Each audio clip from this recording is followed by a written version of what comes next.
Dando prosseguimento no nosso curso, Eletrônica Prática. Aula 71, módulo 3. O assunto, transistor como chave. Vamos lá? Nas próximas aulas, falaremos com detalhe sobre a utilização do transistor como amplificadores, osciladores e etc., nas funções mais nobres para as quais foram criados. Observe com atenção o diagrama esquemático ao lado. Preste atenção nesse diagrama. Na figura, podemos ver um diagrama esquemático de um transistor NPN, ligado como se fosse uma chave interruptora simples. Sabemos que, ao aplicarmos uma determinada corrente elétrica na base do transistor, ainda que seja pequena, podemos assim obter, isto é, através do seu ganho, uma intensa corrente de coletor, a qual irá retornar pelo emissor do transistor, fazendo assim o LED acender. Preste atenção, aluno. Sabemos que, ao aplicarmos uma determinada corrente elétrica na base do transistor, ainda que seja pequena, podemos assim obter, isto é, através do seu ganho, uma intensa corrente de coletor, a qual irá retornar pelo emissor do transistor, fazendo assim o LED acender. Esse circuito, ele pode funcionar como se fosse um verdadeiro interruptor eletrônico. Observe novamente o diagrama. Preste atenção no diagrama.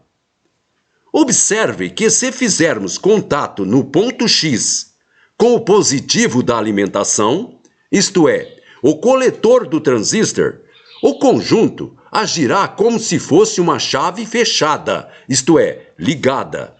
Agora, com o ponto X do circuito livre, isto é, sem ligação alguma, provavelmente não haverá passagem de corrente elétrica entre o coletor e o emissor. Preste atenção, aluno. Observe, de acordo com o diagrama. Observe que se fizermos contato no ponto X com o positivo da alimentação, isto é, o coletor do transistor, o conjunto, ele irá agir como se fosse uma chave fechada, isto é, ligada. Agora, com o ponto X do circuito livre, isto é, sem a ligação alguma, provavelmente não haverá passagem de corrente elétrica entre o coletor e o emissor. O circuito, ele é muito funcional. E nele podem ser aplicados diversos transistores de baixa frequência, com ganho médio ou alto, de baixo ou média potência.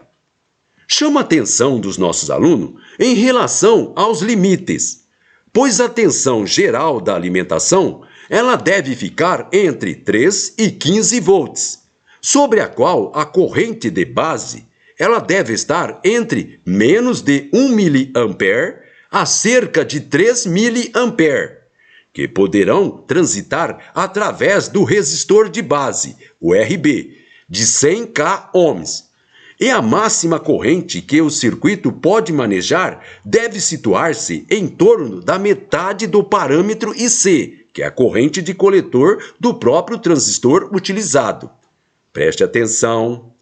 Chama a atenção dos nossos alunos em relação aos limites, pois a tensão geral da alimentação, ela deve ficar entre 3 e 15 volts, sobre a qual a corrente de base, ela deve estar entre menos de 1 mA e cerca de 3 mA, que poderão transitar através do resistor de base, que é o RB, de 100 ohms.